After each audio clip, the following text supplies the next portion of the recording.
Dungarpur Banswara seat पर चुनाव से पहले राजकुमार रोत के लिए गणेश गोगरा पर एक्शन लेने वाली कांग्रेस अब बैकफुट पर है। पहले विधानसभा में नवनिर्वाचित सांसदों का सम्मान भी गोगरा के हाथों कराया और अब विधानसभा में बजट पर चर्चा के दौरान बीजेपी को घेरने की कमान भी गोगरा को ही दी गई। गोगरा ने विधानसभा में बांसवाड़ा और डूंगरपुर समेत पूरे आदिवासी बेल्ट के मुद्दों पर जिस तरह से बोला, बीजेपी सरकार की पोल खोली। बजट जो पेश किया है इसमें आदिवासी, युवा, गरीब, पिछड़ा इस वर्ग के लिए बिल्कुल शून्य के बराबर ये बजट पेश किया है।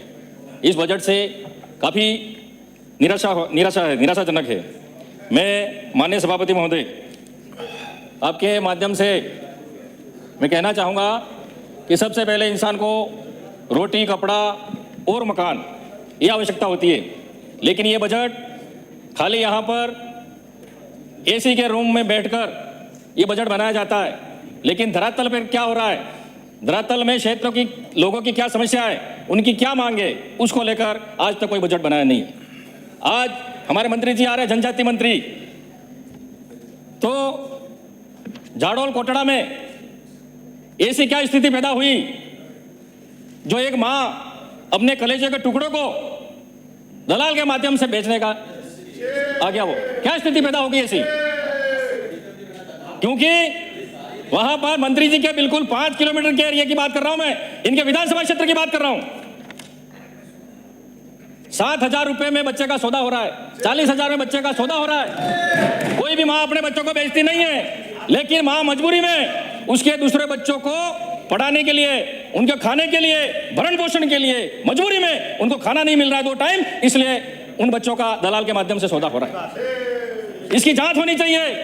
मंत्री जी के खुद एरिया में बच्चे बेचे जा रहे हैं, तो मंत्री जी क्या कर रहे हैं?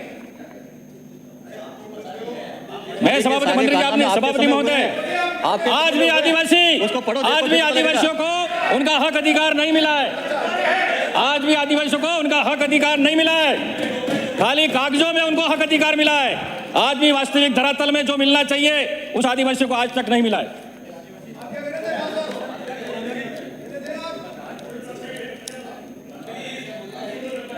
माननीय सभापति महोदय, मैं आपके माध्यम से, हमारी पूर्ववर्ती सरकार थी, 2 साल कोरोना था, 2.5 साल हमने शासन किया, लेकिन किसी को भी भूखा नहीं सोने दिया, कोई भूख से नहीं मरा। वो हमारी पूर्ववर्ती सरकार कांग्रेस सरकार थी। माननीय सभापति महोदय, मैं और माननीय सदस्य, आप माननीय सभापति महोदय, हमको बोलने नहीं दिया जा रहा है। जब हम हमारे क्षेत्र की बात करते हैं, हमारे हक अधिकार की बात करते हैं, तो हमको बार रोका जाता है। जब इनके सदस्य बोलते हैं तो हम चुपचाप बैठते रहे, और आप भी फिर हमको ही बिठाते हो बार-बार, उनको नहीं बिठाओगे क्योंकि आप सत्ता पक्ष के हैं। हमारे साथ अन्याय क्यों हो रहा है? हमारे साथ अन्याय नहीं होना चाहिए, हमको भी बोलने का मौका दो, हम भी हमारे क्षेत्र की मांग रखने यहाँ पर आए। माननीय सभापति महोदय, हमारे क्षेत्र की विशेष, माननीय सदस्य शांत रहे। माननीय सभापति महोदय, आप बोलते जाए। हमारे टीएसपी क्षेत्र की युवाओं की खास विशेष करके मांगे 2 मांग। सरकारी नौकरियों में जनसंख्या के आधार पर आरक्षण मिलना चाहिए, क्योंकि आज जो भी आरक्षण मिला है हमको उसका फायदा नहीं मिला है। अगर विज्ञप्ति कोई भर्ती निकलती है, भले पुलिस की निकले, पटवारी की निकले, सचिव की निकले, तो उसमें अगर हमारा एसटी का लड़का जनरल मेरिट टॉप करता है, फिर भी उसकी मेरिट एसटी कोटे में बनाई जाती है, तो फिर आरक्षण मिल किसको रहा है? ये हमारा ज्वलंत मुद्दा है और आंदोलन भी हुआ, कई बार हमने ज्ञापन भी दिए, आज तक हमारी मांग पूरी नहीं हुई है। उसके बाद प्रशासनिक सेवा में एसटी को राज्य का 12% आरक्षण मिलता है, 12, 12.5। तो हमारे टीएसपी एरिया को देखते हुए, हमारी भौगोलिक स्थिति को देखते हुए, आर्थिक स्थिति को देखते हुए, हमारे रीति रिवाज को देखते हुए, हमको पृथक से टीएसपी एरिया को प्रशासनिक सेवा में 6% आरक्षण अलग मिलना चाहिए। यह बजट में कोई हवाला नहीं दिया है, ये हमारी बरसों से मांग है। हमारे वहां पर जमीन नहीं है, 1 बीघा जमीन, 2 बीघा जमीन पर निवास रहते हैं लोग, और उनको भी भूमाफियों द्वारा हटाया जाता है। हमारी विशेष मांग है, उसके अलावा छोटी मोटी मांग तो होती रहेगी। लेकिन ये माननीय सभापति महोदय, मैं सदन के माध्यम से मैं सरकार से मांग करना चाहूंगा कि हमारी 2 मांग विशेष मांग है, जब तक हमारी मांग पूरी नहीं होगी हमको वास्तविक में आरक्षण का लाभ नहीं मिलेगा। माननीय सभापति महोदय, आज 76-77 साल हो गए देश को आजाद हुए। आज कई पंचायतों में सरपंच भी हमारे एसटी का बनता है, एसटी का सरपंच बनता है, लेकिन नाम मात्र का। उस सरपंच को चलाता है कोई दूसरा चलाता है। सरपंच जा रहा है बकरी लेके चराने जा रहा है, कोई खेत में काम कर रहा है। तो ये कब तक चलता रहेगा? वास्तविक में लाभ हमको न राजनीतिक में मिला है, न सरकारी नौकरियों में आरक्षण हमको मिला है। आज तक हमारे एसटी टीएसपी एरिया के लोगों को आज तक आरक्षण का फायदा नहीं मिला है। मैं चाहता हूं कि ये जल्द से जल्द हमारी मांग पूरी की जाए। बजट में रोजगार के लिए कोई प्रावधान नहीं है। हमारे टीएसपी क्षेत्र में कोई बड़े उद्योग धंधे नहीं है, सब अहमदाबाद पलायन करते हैं। वहां उद्योग धंधे लगाने का कोई बजट में प्रावधान नहीं है। युवाओं को रोजगार से जोड़ने का कोई प्रावधान नहीं है। और जैसे दांतवाड़ा राजमंद में जो माइंसें हैं, टीडी जवर माइंस में जो माइंस हैं, मार्बल की जो खदानें हैं, किसकी है? पूंजीपतियों की है। तो उसमें क्षेत्र के जो स्थानीय लोग लगने चाहिए, उनको नहीं लगाया जा रहा है। और हमारे वहां से शीशा जस्ता जो भी है सिल्वर, वो निकाला जा रहा है और बाहर के मजदूर लाके यहां पर काम कराया जा रहा है। बाहर के जो टेक्निकल अधिकारी वो भी यहां पर काम कर रहे हैं, लेकिन मजदूरी तो हमारे क्षेत्र के लोगों को मिलनी चाहिए, वो भी हमारे क्षेत्र के लोगों को नहीं मिल रही है। मंत्री जी, ये आपकी जिम्मेदारी है, क्योंकि आप जनजाति मंत्री हैं। हमारे क्षेत्र की समस्या आपको उठानी चाहिए और मांग पूरी करानी चाहिए।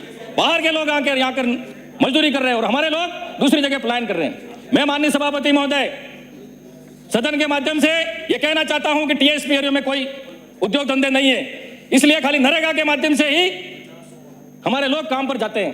तो नरेगा टीएसपी एरिया में जो हमारी सरकार ने 125-150 दिन दिए थे, लेकिन आपकी सरकार बनते ही आपने 100 दिन कर दिया, 25 दिन घटा दिए।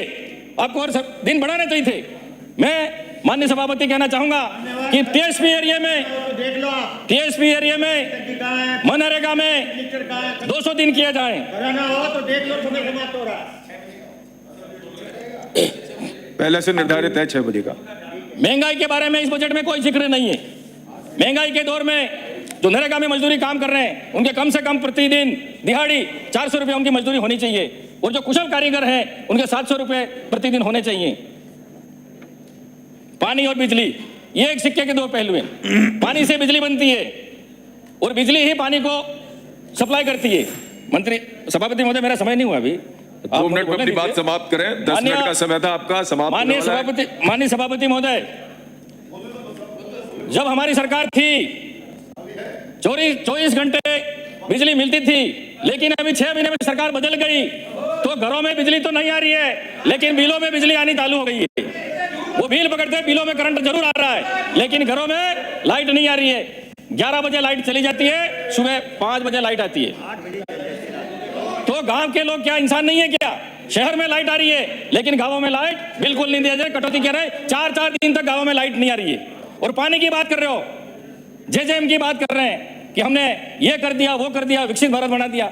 तो पानी की समस्या शहर में भी है और गांवों में भी है। अगर कोई जनप्रतिनिधि अगर जनता की मांग उठाता है पानी बिजली को लेकर, तो आपके सरकार के माध्यम से हमारे ऊपर मुकदमा झूठा कराया जाता है, हमारे नेता को झूठे मुकदमे कराए जाते हैं। लेकिन आप सरकार पानी, बिजली, शिक्षा और ये जनता को नहीं दे सकते हैं, अपनी कमियां छुपाना चाहते हैं, इसलिए नेताओं को उन पर झूठे मुकदमा कराना चाहते हैं।